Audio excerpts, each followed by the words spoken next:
Hello friends, मैं आपका स्वागत करती हूँ टारगेट बीपीएससी 67 में।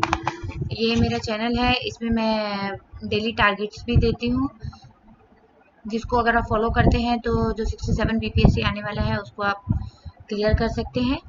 एंड आज मैं आपके साथ शेयर करूँगी टेस्ट सीरीज़ जो कि बीपीएससी 67 के लिए है। ये उन लोगों के लिए है जो शायद टेस्ट सीरीज ज्वाइन नहीं कर सकते महंगे कोचिंग्स के लिए। सो मुझे ये आज प्रोवाइड हुआ है परफेक्शन आईएएस का टेस्ट सीरीज। सो मैं उसको आपके साथ शेयर करना चाहूँगी। मैं चाहूँगी कि आप इसे ज़्यादा से ज़्यादा शेयर करें, लाइक करें, सब्सक्राइब करें, शेयर बहुत ज़्यादा करें, ताकि बहुत सारे जो बच्चे हैं जो नहीं ले सकते टेस्ट सीरीज महंगी कोचिंग का, वो इसका फ़ायदा उठा सके। सो स्टार्ट करते हैं। पहला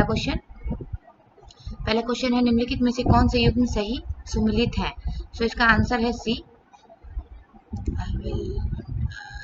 इसका आंसर है सी। सही सम्मिलित में जो देखा जाएगा वो है सुरकोटदा। इसके जो खोज करता है वो है जेपी जोशी। नंबर 2 पे आते हैं। तो नंबर 2 पे क्वेश्चन है, निम्न पूरा पाषाण काल के लोग निम्नलिखित में से किस उपकरण का उपयोग करते हैं? सो इसमें से आंसर है ए, चापर। नंबर 3, महापाषाण कालिक। मैं कहना चाहूँगी कि ये जो मैं वीडियो बना रही हूँ उसको मैं थोड़ा सा फास्ट फॉरवर्ड में बोलना चाहूँगी, क्योंकि आजकल वीडियो बहुत लेंथी हो जाते हैं, बच्चों के पास टाइम बहुत कम होता है। सो मैं चाहती हूँ कि जल्दी से जल्दी ये वीडियो क्लियर हो, ताकि आप अपनी पढ़ाई पर भी ध्यान दे सकें, और उस वीडियो के बाद आप पॉज करके देख सकते हैं। जो अगर आपको लगता है कि मैं बहुत ज़्यादा फास्ट फॉरवर्ड में हूँ तो आप पॉज करके देख लेंगे।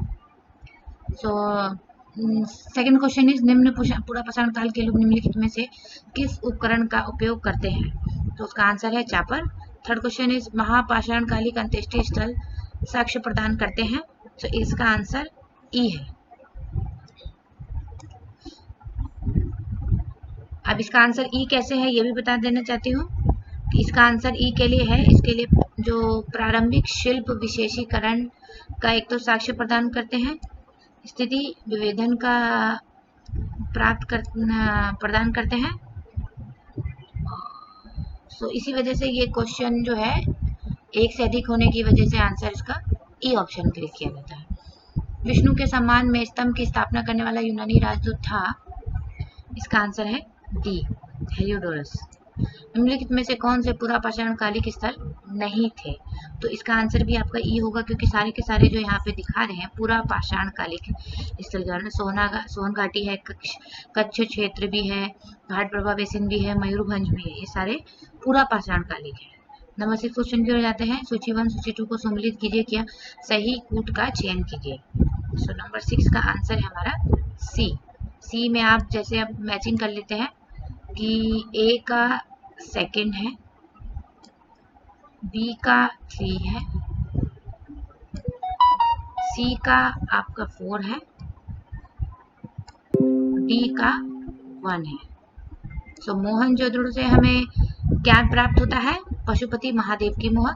चनोदड़ो से हमें मनका बनाने का कारखाना। रंगपुर से हमें बलुआ पत्थर से बनी नर्तकी, और हड़प्पा से हमें बैलगाड़ी प्राप्त होती है। मैं अभी आपको ये रीड करके आंसर बता रही हूँ। अगर आप चाहें तो अगर चाहते हैं कि इसका आंसर आपको प्रोवाइड किया जाए पीडीएफ फॉर्म में, क्वेश्चन भी पीडीएफ फॉर्म में, सो आप क्या कर सकते हैं कि आप मेरे टेलीग्राम चैनल को ज्वाइन कर सकते हैं, टारगेट बीपीएससी। तो वहाँ पे आपको पीडीएफ प्रोवाइड की जाएगी। और आगे भी मैं जितने भी परफेक्शन आईएएस द्वारा जितने भी लिए जा रहे हैं टेस्ट सीरीज, उसको आपको प्रोवाइड करा दूंगी। इसके अलावा मेरे पास बीपीएससी मेकर के भी टेस्ट सीरीज अवेलेबल है। अगर आपको इनके टेस्ट सीरीज चाहिए तो प्लीज़ कमेंट बॉक्स में कमेंट करें, मैं उसको जल्द से जल्द अपलोड कर दूंगी। और पीडीएफ के लिए आपको टेलीग्राम चैनल ज्वाइन करना पड़ेगा। एंड प्लीज़ ज़्यादा से ज़्यादा शेयर करें, ताकि ज़्यादा से ज़्यादा लोग इसका फ़ायदा उठा सकें और अपनी तैयारी को मजबूत कर सकें। सो नेक्स्ट क्वेश्चन की ओर चलते हैं। मैं अभी हिंदी में पढ़ रही हूँ, अगर आप चाहते हैं तो मैं इसको इंग्लिश में भी पढ़ सकती हूँ। अगर आपको कोई रिक्वायरमेंट है, कोई कमेंट है जो आपको लगता है कि इस तरह से नहीं ऐसे होना चाहिए, तो please mention in the comment box. So next question is number 7, नृवंश विज्ञान संबंधित है? इसका आंसर हमारा हो जाएगा ए, संस्कृति के वर्णात्मक अभिलेखन से यह कनेक्टेड है। नंबर 8, दोहरी अंत्येष्टि के साक्ष्य, दोहरी अंत्येष्टि, ओके, दोहरी अंत्येष्टि के साक्ष्य कहाँ से मिले हमें?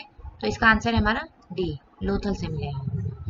इसकी डिस्क्रिप्शन जो आपको जैसे कि लोथल से मिला है, इसके बारे में कुछ डिटेलिंग चाहिए तो उसके लिए मैं आपको पीडीएफ प्रोवाइड कर दूंगी। सो आप प्लीज़ टेलीग्राम चैनल से ज़्यादा जुड़े। 9 नंबर क्वेश्चन, निम्नलिखित को सम्मिलित कीजिए और सही कोड का चयन करें। So answer is a. ए कैसे हमारा? अर्थववेद जो है हमारा वो चिकित्सा से रिलेटेड है, बिल्कुल सही है। और ऋग्वेद जो है हमारा वो हमारे स्त्रोत और प्रार्थना से है। यजुर्वेद हमारा अनुष्ठान से है और सामवेद हमारा संगीत से है। स से साम, स से संगीत, ये आप याद कर सकते हैं। और ऋग्वेद जैसे कि हमारा सबसे पुराना है तो इसमें स्त्रोत और प्रार्थनाएं लिखी हुई है। यजुर्वेद से आप यज्ञ याद कर लीजिए, यजुर्वेद से यज्ञ, यज्ञ से यज्ञ प्रक्रिया और अनुष्ठान। सो बचा अथर्ववेद, अथर्ववेद से आपका चिकित्सा है, तो आपको सिर्फ चिकित्सा वाला याद करना पड़ेगा। नंबर 10 नंबर क्वेश्चन पे चलते हैं। सत्यमेव जयते लिया गया है, ये हमारा लिया गया है मुंडकोपनिषद से लिया गया है। नंबर 11, गौतम बुद्ध ने महापरिनिर्वाण प्राप्त किया, कहाँ प्राप्त किया उन्होंने? कुशीनगर। कुशीनगर महापरिनिर्वाण का अर्थ होता है बौद्ध धर्म में मृत्यु को प्राप्त किया। क्वेश्चन नंबर 12, ऋग्वेद में 10 राजयुद्ध का उल्लेख किया गया है, इसका आंसर है पुरुषिणी। पुरुषिणी के तट पर, ये पुरुषिणी एक नदी है जिसके तट पर 10 राग युद्ध का उल्लेख मिलता है। क्वेश्चन नंबर 13, डैश ने डैश में नालंदा विश्वविद्यालय की स्थापना की। सो ये तो हम जानते हैं कुमारगुप्त ने की है, तो यहाँ पे 2 ऑप्शन है, ए में भी कुमारगुप्त है और डी में भी कुमारगुप्त है। तो इसमें हमको देखना है कि कौन सा है। तो अगर आप बुक्स पढ़ेंगे तो आपको आसानी से पता चल जाएगा कि 450 तो हो ही नहीं सकता। सो हमारा आंसर इसका हो जाएगा 13। कुमारगुप्त ने सन 427 ईस्वी में नालंदा विश्वविद्यालय की स्थापना की। क्वेश्चन नंबर 14 में चलते हैं। निम्नलिखित में से कौन से बौद्ध और जैन धर्म में सामान्य नहीं है? दोनों में मतलब असमानता है, तो आत्म दमन की असमानता है। नेक्स्ट क्वेश्चन, संगम युद्ध के दौरान कावेरी के दक्षिण में फैले क्षेत्र को क्या कहा जाता है? तो इसका आंसर है तेनकरी नाडु। नंबर 16, गौतम बुद्ध की माता का संबंध था, किससे संबंध था? इसका आंसर है हमारा गौतम बुद्ध की माता के बारे में बात हो रही है, ठीक है। जो उनके जो पिता थे सुद्धोधन, वो कपिल वस्तु के गणतांत्रिक राजा थे और उनकी जो माता थी महामाया कोलीय गणराज की राजकुमारी थी, तो इसका आंसर हमारा हो जाएगा बी। 17 नंबर क्वेश्चन पे चलते हैं। श्रवणबेलगोला के गुमतेश्वर की प्रतिमा स्थापित की गई थी, तो इसका आंसर है हमारा ए, चामुंडा राय द्वारा। 18 नंबर क्वेश्चन, निम्नलिखित में से कौन सा उत्तर भारत के शासक राजवंशों का सही क्रमिक क्रम है? सो उत्तर भारत में जो बाहर से आक्रमण हुए थे, सो उनमें जो शासक आए जिन्होंने राज किया भारत पे, सो उसका सही क्रम बताना है कि किस काल में वो पहले आए, तो पहले कौन आया फिर दूसरा कौन आया। सो इसका आंसर हमारा हो जाएगा बी, पहले हमारे हिंदी यूनानी आए, फिर शक आए, फिर पल्लव आए, फिर कुषाण आए, सबसे लास्ट में हमारे कुषाण आए। प्रथम बौद्ध संगति कब हुई थी? प्रथम बौद्ध संगति कहाँ हुई थी? ये तो राजगृह में हुई थी। और कब हुई थी? 483 ईसा पूर्व में। किसके द्वारा हुई थी? महाकाश्यप के द्वारा हुई थी। अगर आप चाहते हैं कि मैं सारे क्वेश्चंस के सारे एक्सप्लेनेशन शेयर करूं, कोई पीडीएफ नहीं पढ़ना चाहता है, वीडियो देख के ही मतलब कि रिवीजन करना चाहता है, तो आप प्लीज़ कमेंट बॉक्स में मुझे मेंशन करें, मैं ज़रूर आगे से सारे क्वेश्चंस के सारे डिस्क्रिप्शंस भी, सारी डिटेलिंग भी पढ़ के आपको बता दूँगी, सो दैट कि आपको ज़रूरी नहीं है कि आप इसे बैठ कर ही पढ़ें, ये कि एक जगह बैठ कर, जैसे आप कोई काम कर रहे हैं, जैसे गृहिणियाँ हैं, गृहिणियाँ क्या कर सकती हैं, लेडीज़ हैं, वो घर में अपना खाना बना रही हैं, ऑन कर लिया और कान में लगा लिया और इसे सुनते रहे, तो जिससे उनको उनकी रिविज़न हो जाएगी।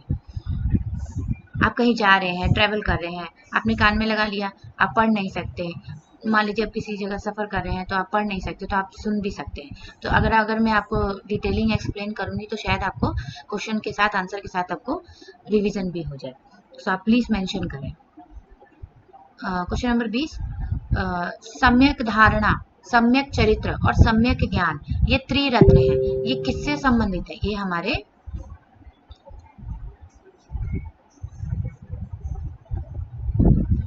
जैन धर्म से संबंधित है। जैन धर्म महावीर से संबंधित है।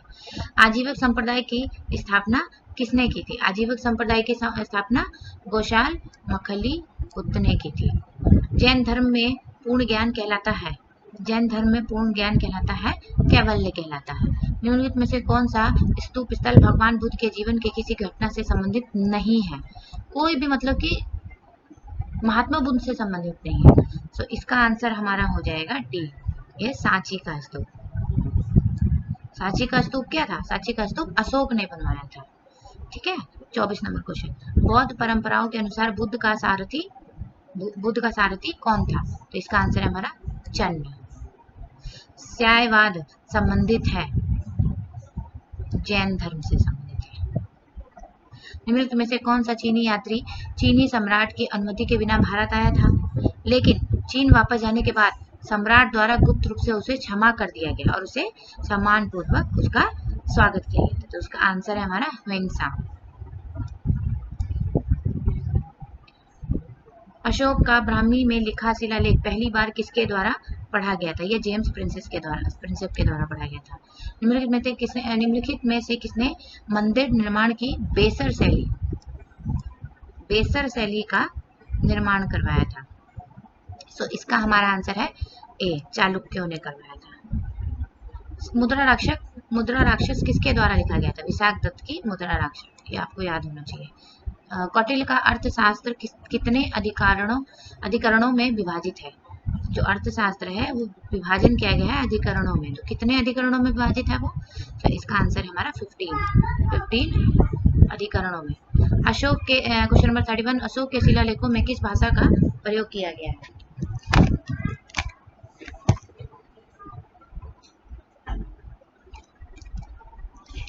अशोक के शिलालेखों में किस भाषा का प्रयोग किया गया है? यह हमारा प्राकृत भाषा का प्रयोग किया गया है। कलिंग युद्ध की भयावहता का वर्णन करने वाला अशोक का शिलालेख कौन सा था? 13वां शिलालेख था, 13वां नंबर से। क्वेश्चन नंबर 33, सातवाहन युग के भूमि अनुदान अभिलेखों में निम्नलिखित में से किनका उल्लेख नहीं किया गया है? विशिष्ट पर प्रतिबंध का उल्लेख नहीं किया गया है। इस नहीं पे आप जरूर ध्यान दें, क्योंकि जो नहीं वाले जो क्वेश्चन होते हैं कई बार स्किप हो जाते हैं माइंड से और हम ये समझ के उसको हम रॉन्ग कर देते हैं क्वेश्चन को। सो नेक्स्ट क्वेश्चन की ओर बढ़ते हैं। क्वेश्चन नंबर 34, कौन सा शिलालेख जल कर का विवरण देता है? जल कर का कौन सा शिलालेख विवरण देता है? तो गहड़वाल क्षेत्र का जो है शिलालेख वो जल कर का विवरण देता है।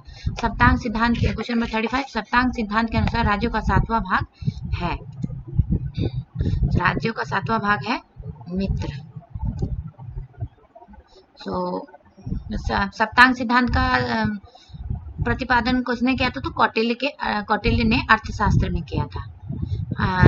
36 नंबर, निम्नलिखित में से किसने व्याख्या की कि पृथ्वी के अपनी धुरी के चारों ओर घूमने का कारण सूर्योदय और सूर्यास्त होता है? तो इसका आंसर हमारा आर्यभट्ट ने ये प्रतिपादित किया था। बिंदुसार के शासन के दौरान अशोक ने किस स्थल पर विद्रोह का दमन किया? तो इसका आंसर है हमारा सी, तक्षशिला में। अशोक कहाँ गया था? तक्षशिला। बराबर पहाड़ियों के क्षेत्र में अशोक के दान के लाभार्थी थे आजीवक। क्वेश्चन नंबर 39, निम्नलिखित में से कौन सा क्षेत्र जैन कल्पसूत्र की सबसे पुरानी चित्रकारी से संबंधित है? जैन कल्पसूत्र की चित्रकारी से सबसे पुरानी चित्रकारी जो है वो कौन है? कौन सा क्षेत्र क्षेत्र के बारे में बताना है जो जैन कल्पसूत्र की सबसे पुरानी चित्रकारी से संबंधित है। तो वो है हमारा जैनों के लिए मालवा और जौनपुर। आप ज से जैन, ज से जौनपुर भी याद कर सकते हैं। 40 नंबर क्वेश्चन, मौर्य राज्य द्वारा लगाया जाने वाला कर उदक जो कर है वो किस चीज का भाग था? तो ये हमारा आंसर है हमारा सिंचाई के उपकर सिंचाई पर उपकर उदक कहलाता था। क्वेश्चन नंबर 41, निम्नलिखित युगों में से कौन से सही सम्मिलित है? सही में हमें बताना है, तो इसका आंसर है हमारा ए। इसमें जो अशोक ने जो स्तंभ बनाए थे उनके ऊपर कुछ पशुओं के शीर्ष पर पशु बने हुए हैं। तो उसमें जो हमारा लौरिया नंदनगढ़ का जो स्तंभ है उसमें वृषभ पशु का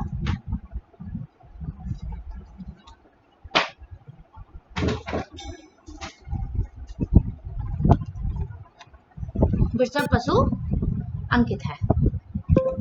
नेक्स्ट क्वेश्चन की ओर बढ़ते हैं। क्वेश्चन नंबर 42, चंद्रगुप्त मौर्य के दरबार में आने वाला यूनानी राजदूत कौन था? चंद्रगुप्त मौर्य की बात हो रही है। तो चंद्रगुप्त के मौर्य में मेगास्थनीज था, जिसने इंडिका पुस्तक नामक पुस्तक की रचना की थी। 43 नंबर क्वेश्चन, अशोक के अधीन कलिंग प्रांत की राजधानी तोसाली का इस नाम से भी जाना जाता है। कलिंग जो प्रांत थी जिसपे अशोक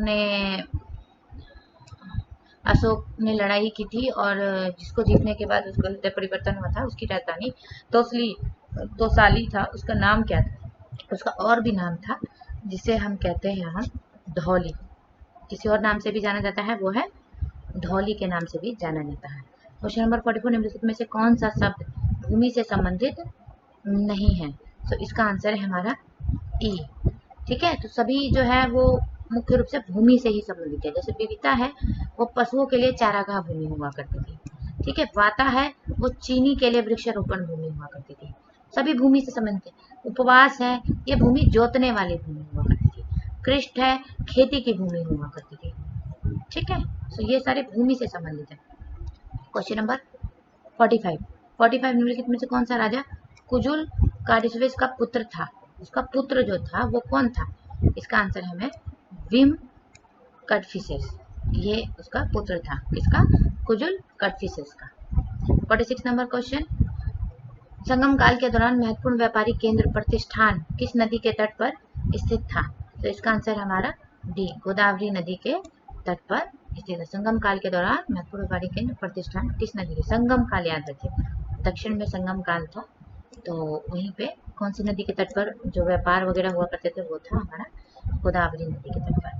निम्नलिखित में से किस रचना में प्राचीन न्याय व्यवस्था की झलक मिलती है?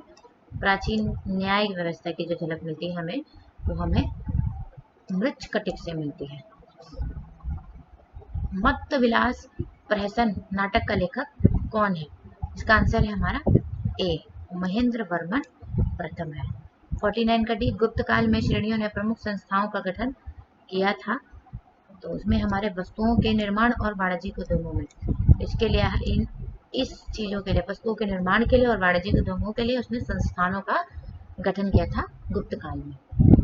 किसने? श्रेणियों ने। 50, सर्वाधिक संख्या में शिलालेख जारी करने वाला गुप्त शासक कौन था? तो कुमारगुप्त प्रथम था। किस प्रकार की भूमि को अपरहद कहा जाता है? इसका आंसर है हमारा सघन वन भूमि को कहा जाता है अपरहद। निम्नलिखित 52 नंबर क्वेश्चन, निम्नलिखित में से कौन सा एक एरिथ्रियन सागर का पेरिप्लस के उल्लेखित अंतर्देशीय बाजारों के लिए दक्षिण के मार्ग का प्रतिनिधित्व करता था? इसका आंसर है हमारा डी, प्रतिष्ठान और तगर। 53 नंबर क्वेश्चन, वेनसांग ने किसके शासनकाल के दौरान पल्लव साम्राज्य का दौरा किया था? पल्लव साम्राज्य का दौरा किसके तरफ? नरसिंह वर्मन प्रथम के समय। निम्नलिखित में से किस शिलालेख में हर्षवर्धन के खिलाफ पुलकेशिन द्वितीय की सैन्य सफलता का उल्लेख मिलता है? हर्षवर्धन के खिलाफ मिलता है। ओके, तो इसका आंसर है हमारा बी, एलो अभिलेख में। किस काल में बड़े पैमाने पर कृषि भूमि का विस्तार हुआ? गुप्त काल में कृषि भूमि का विस्तार हुआ। निम्नलिखित में से सुमेलित कीजिए और सही कूट का चयन करिए। इसका आंसर है हमारा ए यानी कि ए का 2, बी का 1, सी का 3। वहां ने मृत्यु दंड का कोई प्रावधान नहीं था। अल-बरूनी के हिसाब से भारतीयों को इतिहास की कोई समझ ही नहीं थी, और हेनसॉन्ग के हिसाब से भारतीय आवश्यकता से अधिक निष्पक्षता का व्यवहार करते हैं। क्वेश्चन नंबर 57, ऋग्वेद के संबंध में निम्नलिखित में से कौन से कथन सत्य हैं? 57 में हमारा जो ये ए है वो सही है, इसमें 10 मंडल, बाकी सभी गलत है। क्वेश्चन नंबर 58, गुप्तों द्वारा जारी किए गए चांदी के सिक्कों को कहा जाता है रूपक। चांदी के सिक्कों को हम क्या कहते थे? वो क्या कहते थे? रूपक कहते थे। निम्नलिखित में से कौन से युग में सही सम्मिलित है? क्वेश्चन नंबर 59 का हमारा आंसर है डी, पूर्व मीमांसा जैमिनी से संबंधित है। क्वेश्चन नंबर 60 की बात करते हैं तो आगे बढ़ेंगे हम। कौन सा अरब यात्री पाल साम्राज्य को रुहुमा कहता था? और अरबी यात्री जो था वो कौन था? वो था हमारा सुलेमान। क्वेश्चन नंबर 61, सूर्यवर्मन द्वितीय के शासनकाल में बनाया जाने वाला विशाल मंदिर था अंकोर वाट मंदिर। क्वेश्चन नंबर 62, निम्नलिखित को सम्मिलित कीजिए और सही कूट का चयन करें। इसका आंसर है हमारा डी। किस तरह से है मैं बताती हूँ। गढ़वाल जो थे वो कन्नौज को गढ़वाल कहा जाता था, कन्नौज के गढ़वाल, अजमेर के चौहान, सी का टू, चालुक्य बुंदेलखंड के चालुक्य और गुजरात के चंदेल। क्वेश्चन नंबर 63, बौद्ध सिद्धांत के संदर्भ में विनय पिटक में है भिक्षुओं का मठवासी जीवन विनियमित करने के नियम। जो विनय पिटक एक ग्रंथ है जिसमें क्या लिखा हुआ है, किस तरह से जो बौद्ध भिक्षु हैं वो किस तरह से अपना जीवन यापन करेंगे, इसके नियम बताए गए हैं। क्वेश्चन नंबर 64 पे चलते हैं। किस वंश के शासक द्वारा कोणार्क का सूर्य मंदिर बनवाया गया था? तो इसका आंसर है हमारा पूर्वी गंग वंश के द्वारा। मोखरी किस क्षेत्र के शासक थे? मोखरी बेलन घाटी के मोखरी किस क्षेत्र के शासक थे? तो मोखरी जो है गया क्षेत्र के शासक थे। क्वेश्चन नंबर 66, भारत में वह स्थान जहां सभी पुरापाषाणिक, मध्यपाषाणिक और नवपाषाणिक तीनों पाषाण काल जो थे, पुरापाषाण, मध्यपाषाण और नवपाषाण, पाषाण काल जितने भी पाषाण काल हैं उसके साक्ष्य कहाँ से मिले हमें? वो बेलन घाटी से मिले। नेक्स्ट क्वेश्चन 67, सिंधु घाटी सभ्यता का निम्नलिखित में से कौन सा स्थल कर्क रेखा के निकट है? ठीक है, तो ये आंसर है हमारा धौलावीरा। धौलावीरा कहाँ है? गुजरात के कच्छ में। निम्नलिखित में से किस हड़प्पाई स्थलों पर घोड़े के साक्ष्य मिले हैं? तो घोड़ा सुरकोटदा से मिले हैं। ग्राम सभाओं के संबंध में निम्नलिखित में से कौन से कथन सही है? तो इसका आंसर हमारा डी, ग्राम सभा जो है वारियम नामक अपनी समितियों के माध्यम से कार्य करती थी। 70 नंबर क्वेश्चन पे चलते हैं। इसका आंसर है हमारा सी। ए का नंबर 3, कालीबंगा घग्गर कौन से नदी के किनारे पे? घग्गर नदी के। बी का हमारा 4, लोथल जो है भोगवा नदी के किनारे पे। चनुदड़ो हमारा सिंधु नदी के किनारे है और हड़प्पा हमारा रावी नदी के किनारे पे। क्वेश्चन नंबर 71, वैदिक काल में चिनाब नदी को निम्नलिखित में से किस नाम से जाना जाता था? तो अस्किनी नाम से जाना जाता था। निम्नलिखित में से कौन से युग में सही सम्मिलित है? इसका आंसर हमारा डी, जैन धर्म जो है वह व्यक्ति जिसने अपनी सभी इच्छाओं पर विजय प्राप्त कर ली है वो जैन धर्म से यह वक्तव्य संबंधित है। क्वेश्चन नंबर 73, किसमें 16 जनपदों का उल्लेख किया गया है? तो इसका आंसर जो दिया हुआ है वो सारे गलत हैं।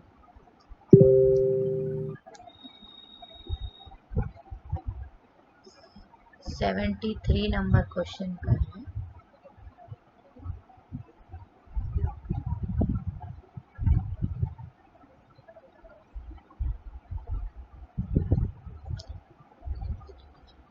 सॉरी, ये क्या है?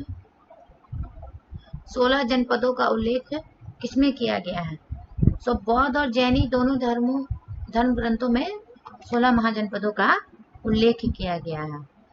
ठीक है, भगवती सूत्र में भी किया गया है और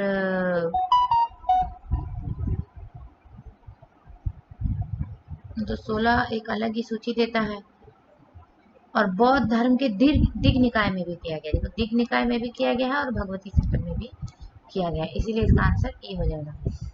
लेकिन दोनों का व्याख्यान अलग अलग है, नाम अलग अलग है, लेकिन 16 महाजनपदों का उल्लेख जरूर मिलता है।